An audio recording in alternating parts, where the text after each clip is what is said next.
Well, we're back for a quick resin casting tutorial. This is a follow-up video to our previous video about cheap, fast mold walls. So we're just going to do some quick follow-up castings with some black resin and explain the virtues of the jet black resin series.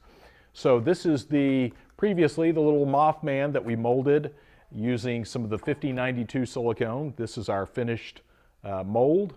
And quick word about casting resin into silicone molds. Now this is a very high grade tin cure silicone mold that has excellent release properties, so we don't have to use a release with it. If we were to use a release, we would use the Ultralease URE. This is the urethane par film is what it used to be called. But the Ultralease, this is a great silicone-free mold release that can be used when you're casting urethane resins into a silicone mold. And that helps the mold life, helps you get a lot more castings out of the mold, and it's easier to clean off than mold releases that contain silicone oil. That's something you want to be really careful about anytime you're using a mold release with a silicone mold. If you use a silicone oil release, like say 2300, that's going to be very, very, very difficult to clean off of that finished part, which of course makes painting almost impossible. Now, for this part today, we're going to go mold release free, and the reason for that is just to make painting that much simpler. So that allows us just to demold our part and go straight to painting. We don't have to do any degreasing or any cleanup, and we can still get a good production life out of the mold even with no mold release. So that's something you typically find with some of the higher end silicones. You don't have to use mold release and you still get a lot of production out of it. And some of the cheaper silicones that are heavily filled, you find that a lot of those, even with mold release, have a very short production life. So real important. That's a lot of you ask, what you're paying for with some of those more expensive silicones, and it's that production life that you're getting out of that. So anyway, without further ado, we're going to cast using some of the TC-808 Jet Black. Okay, so TC-808 Jet Black, this is a pre-pigmented resin system, and this is mainly for parts that have to be a true black, because there's a lot of other resins we have that you could add black pigment to it to make it black, but this has a really heavy concentration of pigment already added to the part B, which makes it a very rich, true black. And a lot of our prototyping customers, product development customers, prefer this just because it's already ready to go, already gets them a true black with no translucency or anything like that. So real important, because of that pigment in the B, you want to make sure you shake that up really good. If you don't, if you let this sit a while and don't suspend that pigment, you'll wind up with the resin kind of turning a little bit on the gray side. So be aware of that. Now, these are all molds that are going to use a very small amount of resin. So I'm going to go ahead and mix up a kind of a medium-sized batch with, I'll go ahead and mix up probably 4 ounces of resin. I could probably get all of these. But anytime you're working with a resin system like this is a 1-to-1 mix ratio by weight. You want to be really careful about working in too small of a batch size, because when you get down into really small batch sizes, that's where you start having issues with mix ratio. And I've got a very accurate gram scale, but still there's a point at which, even with a really good gram scale, you start to run into issues of how accurate you can be. So be mindful of that, and just remember, anytime you start dropping down into those single-digit batches, you're going to start to have inconsistent batches if you're not really, really careful.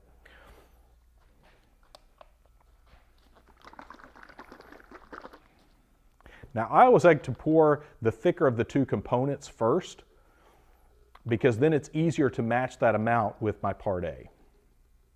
And I'm working in grams. That's an important thing too. When you're working in small batches, ounces is just going to make your life very difficult. So make sure you've got your gram scale set to grams, and it will be a lot easier.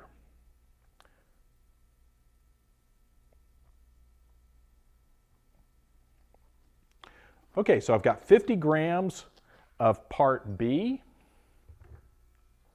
and now I'm ready for 50 grams of part A.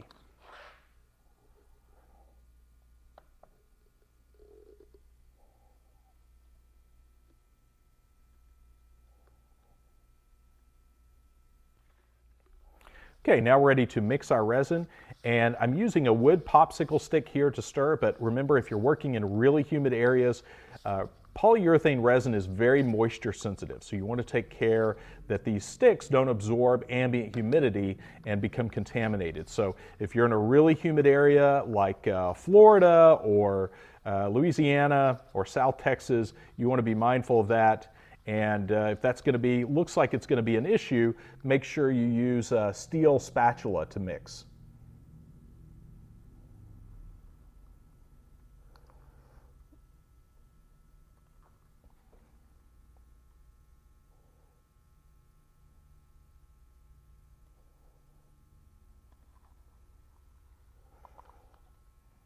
Now this one's the trickiest. This is a very shallow relief.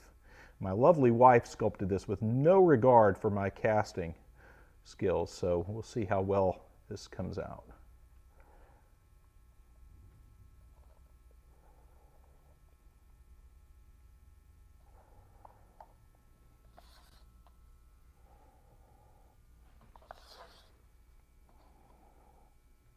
It looks like we came out just a little bit shy. We'll use that to clean out the mold, and then we'll do another copy. So here you get to see it, warts and all. No clever editing tricks. Now remember, this is about a 2-minute working time, so we want to make sure we get everything poured. And also, I've heard some customers say that if they wait till the resin gets warm before they start pouring, you want to be real careful about that, because when the resin starts to exotherm, you're almost too late at that point. So make sure you get your resin stirred up thoroughly and accurately and poured as soon as possible, because when it starts to heat, it's going to also start to react and thicken, and as that viscosity goes up, it's going to be a lot harder to get a bubble-free part. Now, I like to leave whatever's left over in the mixing cup, just with the stir stick in there, and that makes that a little bit easier to clean up and peel out and use that mixing cup again. And also, that's a good gauge of what's happening here in the mold. So when this is fully set up, then whatever is in the molds will also be ready to pull out. Because again, remember, polyurethane resin sets up from the thickest point and radiates out to the thinnest area. So when the thinnest cross section is cured in the mixing cup, then we know all of this is completely cured. Okay, our resin has set up in our mixing cup. And that's a good indication we are ready to demold our Mothman. Now again, this one's obviously incomplete, but that'll help us clean out some old clay giblets in there.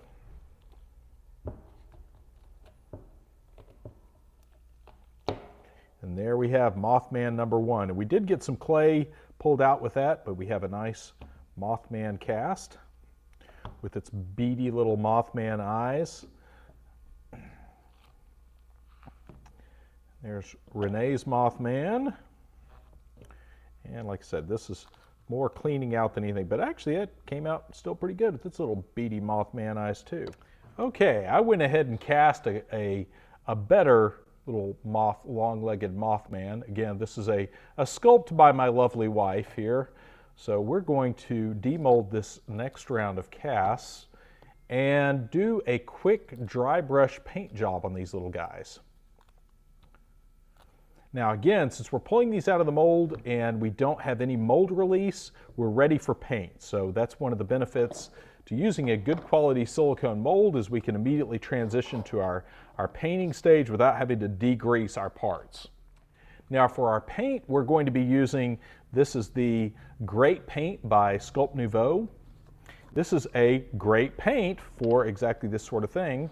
This is an acrylic base that's designed to be an industrial paint. They supply this to a lot of our customers that are painting outdoor fixtures and things like that. They have to hold up really well indoors, outdoors, high traffic areas, that sort of thing. So it's a great industrial paint. But it also works great for painting resin pieces like this. Now, one of the things I'm going to do here is just dry brush to bring out the texture of these. I'm going to use the rust color for our Mothman color.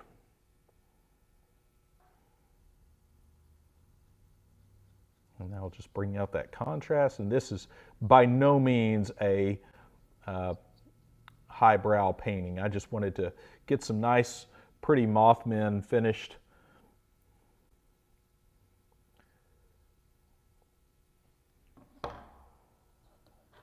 Just so you can see how this looks, and I figured that'd be a good paint job for Mothman. Just a quick brown on the high points.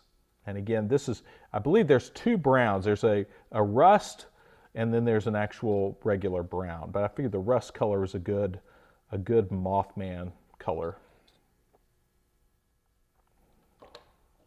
And last but not least, a little more stylized Mothman here.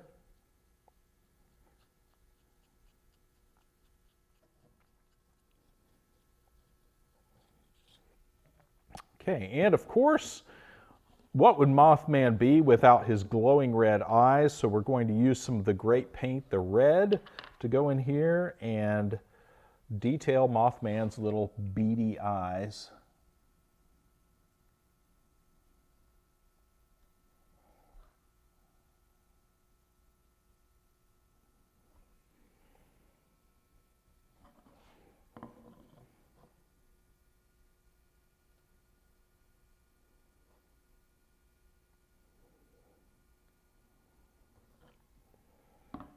And Renee's Mothman features some pretty wild, wide eyes. So we're going to hit those with some red. And I am not a Mothman expert or cryptid expert, so I'm not sure if Mothman is supposed to have black pupils or what. But I'm going to go ahead and go with that just to keep it simple.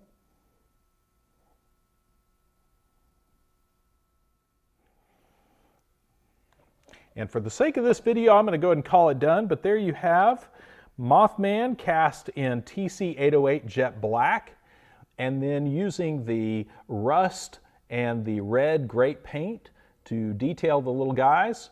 But this is one of the nice things about using the jet black resin. It's great for dry brushing metallic effects or making little Mothman like this.